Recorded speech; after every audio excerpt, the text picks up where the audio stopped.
ನಮಸ್ಕಾರ ಎಲ್ಲರಿಗೂ. ಬಾಳಿನ ನಾವಿಕ ಚಾನೆಲ್ಗೆ ಎಲ್ಲರಿಗೂ ಸ್ವಾಗತ. ಈ ಚಾನಲಲ್ಲಿ ಬರತಕ್ಕಂಥ ಮಾಹಿತಿ ತಮಗೇನಾದ್ರು ಸತ್ಯ ಅನಿಸಿದ್ರೆ ಹಾಗೂ ಇಷ್ಟ ಆದರೆ ನಿಮ್ಮ ಬಂಧು ಮಿತ್ರರಿಗೂ ತಿಳಿಸಿ ಅನ್ನೋತ್ತಾ ನನ್ನ ಮಾತನ್ನ ಮುಂದುವರಿಸ್ತಾ ಇದ್ದೀನಿ. ನನ್ನ ಹಿಂದಿನ ವಿಡಿಯೋಲಿ ಈ ಕುದುರೆಯ ಒಂದು ವ್ಯಾಪಾರದಲ್ಲಿ ಈ ಕುದುರೆಯ ಒಂದು ಗೊಂಬೆಯನ್ನು ಎಲ್ಲಿಡಬೇಕು ಅಂದರೆ ಟೇಬಲ್ ಭಾಗದಲ್ಲಿ ಇಡಬೇಕು ಅನ್ನೋದಕ್ಕಂಥ ವಿಚಾರವನ್ನು ತಿಳಿಸ್ದೆ. ಹಾಗೂ ಆ ನೋಡೋದಕ್ಕಂಥ ದಿಕ್ಕು ನಿಮ್ಮ ಬಾಗಿಲಿನಿಂದ ಒಳಮುಖವಾಗಿ ಇಡಬೇಕು ಅನ್ನೋದು ವಿಚಾರವನ್ನು ತಿಳಿಸಿದ್ದೀನಿ. ಹಾಗೂ ಇನ್ನು 2 ದಿಕ್ಕು ಇವಾಗ ನಾನು ತಮಗೆ ಡೋರು ಅಂದರೆ ಯಾವುದೋ ಒಂದು ದಿಕ್ಕಿದೆ, ಏನು ಅಂದರೆ ನೀವೇನಾದ್ರು ನಾರ್ತ್ ಡೈರೆಕ್ಷನಲ್ಲಿ ನಿಮ್ಮ ಬಾಗಿಲಿದೆ ಅಂದರೆ ನಿಮ್ಮ ನಾರ್ತ್ ಡೈರೆಕ್ಷನಿಂದ ಈ ಒಂದು ಮುಖ ಬರಬೇಕಾಗತ್ತೆ. ಅಂದರೆ ಕುದುರೆ ಒಳಗೆ ಬರೋ ಹಾಗೆ ಇರಬೇಕಾಗತ್ತೆ. ಆ ಒಂದು ಹಾಗೆ ಹಣಕಾಸು ಕೂಡ ಒಳಗೆ ಬರುತ್ತೆ. ಹಾಗೂ ಈ ನಾರ್ತ್ ಡೈರೆಕ್ಷನ್ ಏನೋ ಬಾಗಿಲಿತ್ತು, ಆದರೆ ಹಾಗೆ ಯಾವ ದಿಕ್ಕಲ್ಲಿ ಇರುತ್ತೋ ಆ ಬಾಗಿಲು ತಕ್ಕಂತೆ ಒಂದು ಕುದುರೆಯು ಒಳಗೆ ಬರುವಂತೆ ಇಡಬೇಕಾಗತ್ತೆ. ಹಾಗೂ ಇನ್ನು ಮಿಕ್ಕ 3 ದಿಕ್ಕಲ್ಲೂ ನಿಮಗೆ ಏನಾಗತ್ತೆ ಫಲವು ಅನ್ನತಕ್ಕಂಥ ವಿಚಾರವನ್ನು ಈ ವಿಡಿಯೋಲಿ ನಾನು ನಿಮಗೆ ಹೇಳ್ತಿದ್ದೀನಿ ನೋಡಿ. ಸಪೋಸ್ ನಿಮಗೆ ಒಂದು ಸೂರ್ಯಾಭಿಮುಖ ಅಂದರೆ ಈ ಒಂದು ತಂದೆಯ ಬಾಗಿಲು ನಾವು ಹೇಗೆ ಒಂದು ಪ್ಲಸ್ಸು ಅಂದರೆ ಈ ಪ್ಲಸ್ಸು ಮೈನಸ್ಸು ಅಂದರೆ ಪ್ಲಸ್ಸು ಮೈನಸ್ಸು ಅಂತ ಹೇಗೆ ನಾವು ಕನ್ಸಿಡರ್ ಮಾಡ್ತೀವೋ ಹಾಗೆ ನಿಮ್ಮ ಬಾಗಿಲುಗಳಲ್ಲಿ ಕೂಡ ಯಾವ್ಯಾವ ದಿಕ್ಕಲ್ಲಿರುತ್ತೆ ಹಾಗೆ ನಾವು ಕನ್ಸಿಡರ್ ಮಾಡಿ ಈ ಕುದುರೆಯ ದಿಕ್ಕನ್ನು ಒಂದು ಪರಿಶೀಲನೆ ಮಾಡ್ತೀವಿ. ಇವಾಗ ಏನೋ ನಾರ್ತ್ ಒಂದು ಸೂರ್ಯಾಭಿಮುಖ ನಿಮ್ಮ ಒಂದು ಜಾಗ ಇದೆ, ಹಾಗಾಗಿ ಸೂರ್ಯಾಭಿಮುಖದಿಂದ ಒಳಗೆ ಬರ್ತಾ ಇರಬೇಕು ಅನ್ನೋದು ಇದು ಹಣಕಾಸಿನ ವಿಚಾರಕ್ಕೆ.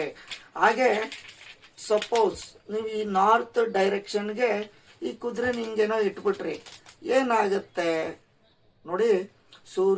ಸೂರ್ಯಾಭಿಮುಖ ಬಾಗ್ಲಾಗಿ ನಾರ್ತ್ ಡೈರೆಕ್ಷನ್ ನಿಮ್ಗೆ ಹೀಗೆ ಇಟ್ಟಿದೆ ಆದರೆ ನಿಮಗೆ ಬಂದಂಥ ವೈರಿಗಳು ಅಂದರೆ ಕಸ್ಟಮರ್ಸ್ ಅಂದರೆ ವೈರಿಗಳು ಅವರೇ, ಹಾಗೂ ವ್ಯಾಪಾರದ ಪಾರ್ಟ್ನರ್ಸು ಅವರೇ ಆಗ್ತಾರೆ. ಯಾಕೆಂದರೆ ನೀವು ಏನೇ ಒಂದು ಮಾತುಕತೆಯನ್ನು ಮಾಡುವಾಗ ಅವರೇ ಶತ್ರುಗಳಾಗಿ ಆಗ್ತಾರೆ. ಅದೇ ನೀವು ಈ ಕುದುರೆ ಮುಖ ಅವ್ರ ಕಡೆ ತಿರುಗಿದೆ ಆದರೆ ನೀವು ನಿಮ್ಮ ಮಾತಿನ ಬಲ ಪಾಸಿಟಿವ್ ಆಗತ್ತೆ. ಹಾಗೆ ಏನು ನಿಮ್ಮ ವ್ಯಾಪಾರದ ದೃಷ್ಟಿಯಲ್ಲಿ ಅಂದರೆ ನೀವು ಏನೋ ಒಂದು ವ್ಯಾಪಾರ ಮಾಡ್ತಾ ಇರ್ತೀರೋ ಆ ಒಂದು ವ್ಯಾಪಾರಕ್ಕೆ ನೀವು ಕೋಟ್ ಅನ್ನೋದು ಮಾಡ್ತೀರಾ, ಅಂದರೆ ಕೊಟೇಶನ್ ಅನ್ನೋದು ಕೊಡ್ತೀರಾ. ಆ ಕೊಟೇಶನ್ ಅನ್ನೋದನ್ನ ಅವರು ಒಪ್ಪಬೇಕಾಗತ್ತೆ. ಆ ಒಂದು ವ್ಯಾಪಾರದಲ್ಲಿ ನೀವು ಒಂದು 100 ರೂಪಾಯಿ ಅಂತ ಹೇಳಿದಾಗ ಒಂದು 90 ಭಾಗ 95 ರೂಪಾಯಿಯಷ್ಟು ಅವರು ಕೋಟ್ ಮಾಡಬೇಕಾಗತ್ತೆ. ಆದರೆ ಈ ಒಂದು ಭಾಗದಲ್ಲಿ ಅಂದರೆ ವ್ಯಾಪಾರಕ್ಕೆ ಅಂತ ಬಂದಂಥವರು 50 ರೂಪಾಯಿ 60 ರೂಪಾಯಿನ ಕೋಟ್ ಮಾಡ್ತಾರೆ. ಹಾಗಾಗಿ ಅವರು ನಿಮ್ಮ ವ್ಯಾಪಾರದ ಹಣಕಾಸಿಗೆ ಬರಬೇಕಾಗತ್ತೆ. ಹಾಗಾಗಿ ಅವರು ನಿಮ್ಮ ತಲೆ ಮೇಲೆ ಕೂತ್ಕೋಬಾರ್ದು, ಅಂದರೆ ನೀವು ಅವ್ರ ತಲೆ ಮೇಲೆ ಕೂತ್ಕೋಬೇಕು. ಇಲ್ಲ ನನಗೆ ಇದೇ ರೇಟ್ಗೆ ನೀನು ಮಾಡಿಕೊಡು ಅಂದರೆ ನಾನು ಮಾಡಿಕೊಡೋದೇ ಈ ರೇಟ್ಗೆ ಅನ್ನೋಂಗೆ ಪೈಪೋಟಿಯಾಗಿ ಇರಬೇಕಾಗತ್ತೆ. ಆ ಒಂದು ಬಲ ಯಾವ ದಿಕ್ಕಲ್ಲಿರುತ್ತೆ ಕುದುರೆಯ ನಿಮ್ಮ ಎದುರುಗಡೆಯ ಕೂತ್ಕೊಳ್ಳೋ ಅಂಥ ದಿಕ್ಕು. ಅಂದರೆ ಆ ಮನುಷ್ಯನು ನಿಮಗೆ ಏನು ಬಿಸ್ನೆಸ್ ಅನ್ನೋದು ಮಾಡ್ತಾ ಇದ್ದೀರಲ್ಲ ಆ ಬಿಸ್ನೆಸ್ ಮಾಡ್ತಾ ಇರೋವಂಥ ದಿಕ್ಕು ನೀವು ನೋಡುವಂಥ ದಿಕ್ಕು ಕೂಡ ನಾರ್ತ್ ಡೈರೆಕ್ಷನ್ ಆಗಿರಬೇಕು. ಈ ಕುದುರೆಯ ದಿಕ್ಕು ಕೂಡ ನಾರ್ತ್ ಡೈರೆಕ್ಷನ್ ಆಗಿರಬೇಕು. ಆ ನಾರ್ತ್ ಡೈರೆಕ್ಷನ್ ಆಗಿದ್ರೆ ಮಾತ್ರನೇ ಆ ಬಂದಂಥ ವ್ಯಕ್ತಿಯು ನಿಮ್ಮ ಮಾತನ್ನ ಕೇಳ್ತಾನೆ. ಇಲ್ಲ ಅಂದರೆ ನೀವು ಅವನ ಮಾತನ್ನ ಕೇಳೋಂಗಾಗತ್ತೆ. ಇದು ನನ್ನ ಈ ವಿಡಿಯೋಲ್ಲೇ ನಾನು ತಿಳಿಸ್ತೀನಿ ಯಾವ ದಿಕ್ಕದಲ್ಲಿ ಇದ್ದರೆ ನೀವು ಅವ್ರ ಮಾತನ್ನ ಕೇಳ್ತೀರಾ ಅನ್ನೋದು ನೋಡಿ.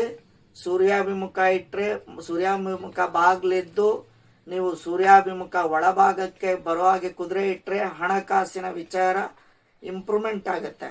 ಅದೇ ಈ ಪಶ್ಚಿಮಾಭಿಮುಖದಿಂದ ನೀವು ಸೂರ್ಯಾಭಿಮುಖಕ್ಕೆ ಕುದುರೆ ಇಟ್ಟರೆ ನಿಮ್ಮ ದುಡ್ಡು ಕಾಸು ಹೊಟ್ಟೋಗುತ್ತೆ.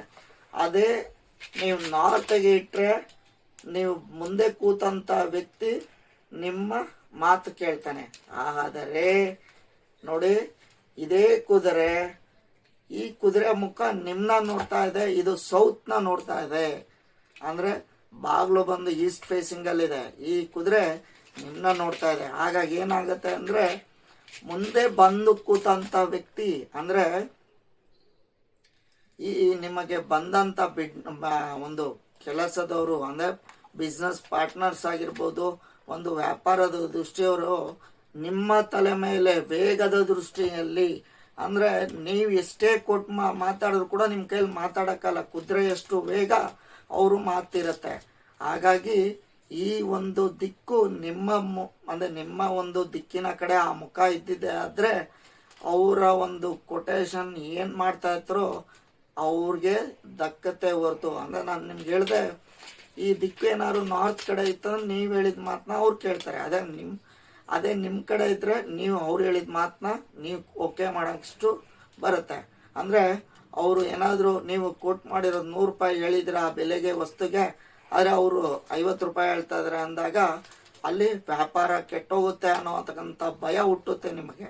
ಅವಾಗ ಆಯ್ತಪ್ಪ ಸಿಕ್ಕಿದಷ್ಟು ಲಾಭನೇ, ನನಗೆ 2 ರೂಪಾಯಿ ಸಿಕ್ಕರೂ ಸಾಕು, ಏನೂ ಬೇಡ ಅಂದ್ಕೊಂಡು ಒಪ್ಪಿಡ್ತೀವಿ. ಆ ಒಂದು ಕಾರಣಾಂತವಾಗಿ ಯಾವುದೇ ಕಾರಣಕ್ಕೂ ಈ ಕುದುರೆಯ ದಿಕ್ಕು, ಒಂದು ಮುಖದ ದಿಕ್ಕು ನಮ್ಮ ಕಡೆಗೆ ಇರಬಾರ್ದು. ಇದು ವ್ಯಾಪಾರ ಮಾಡುವಂಥವ್ರಿಗೆ. ಹಾಗಾಗಿ ಇದೇ ವಿಡಿಯೋಲಿ ನಾನು ತಮಗೆ ಒಂದು ವಿಚಾರವನ್ನು, ಒಂದು ಈ ಫ್ರೇಮ್ ಒಂದು ಏನು ಈ ಒಂದು 7 ಅಶ್ವಗಳ ಕುದುರೆಯ ಭಾಗವನ್ನು ಯಾವ ದಿಕ್ಕಿಗೆ ಬರಬೇಕು ಅನ್ನೋದಕ್ಕಂಥ ವಿಚಾರ ನನ್ನ ಮುಂದಿನ ವಿಡಿಯೋಲಿ ನಾನು ನಿಮಗೆ ತಿಳಿಸ್ತೀನಿ.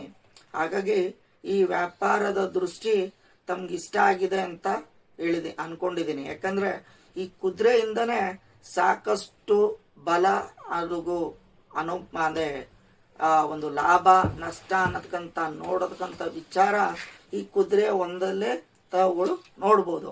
ಹಾಗಾಗಿ ಯಾರು ವ್ಯಾಪಾರವನ್ನು ಮಾಡ್ತಾರೋ ಅಂದರೆ ತಮಗೆಲ್ಲರಿಗೂ ಎಲ್ಲ ವ್ಯಾಪಾರದವರು ಕೂಡ ಈ ಕುದುರೆ ಅನ್ನೋದನ್ನ ಇಟ್ಕೋಬೋದು. ಹಾಗಾಗಿ ಈ ಒಂದು ಕುದುರೆಯ ವಿಚಾರವನ್ನು ಅವ್ರಿಗೂ ತಿಳಿಸಿ ಅನ್ನೋದನ್ನ ನನ್ನ ಮಾತನ್ನ ಇಲ್ಲಿಗೆ ನಿಲ್ಲಿಸ್ತಾ ಇದ್ದೀನಿ. ತಮ್ಮ ಈ ವಿಡಿಯೋನ ನೋಡ್ತಾ ಇರೋಂಥ ಬಂಧು ಮಿತ್ರರು ಯಾರಾದರೂ ಜಾತಕವನ್ನು ನೋಡಿ ಕೇಳಬೇಕು ಅನ್ನೋದಾದರೆ ಈ ಮೇಲೆ ಬರತಕ್ಕಂಥ ನಂಬರ್ಗೆ, ವಾಟ್ಸಪ್ ನಂಬರ್ಗೆ ನಿಮ್ಮ ಡೇಟ್ ಆಫ್ ಬರ್ತು, ಟೈಮಿಂಗ್ಸು ವಾಟ್ಸಪ್ನ ನೀವು ಮಾಡಿ. ಹಾಗೂ ಇದೇ ನಂಬರ್ ಫೋನ್ಪೇ ಹಾಗೂ ಗೂಗಲ್ ಪೇ ಇದೆ. ಹಾಗಾಗಿ ಈ ತಿಳಿಸಿರೋಂಥ ಮಾಹಿತಿ ತಮ್ಗೆ ಇಷ್ಟ ಆದರೆ ಲೈಕ್ ಮಾಡೋದನ್ನ ಮರಿಬೇಡಿ ಹಾಗೂ ಶೇರ್ ಮಾಡೋದನ್ನ ಮರಿಬೇಡಿ. ನಮಸ್ಕಾರ.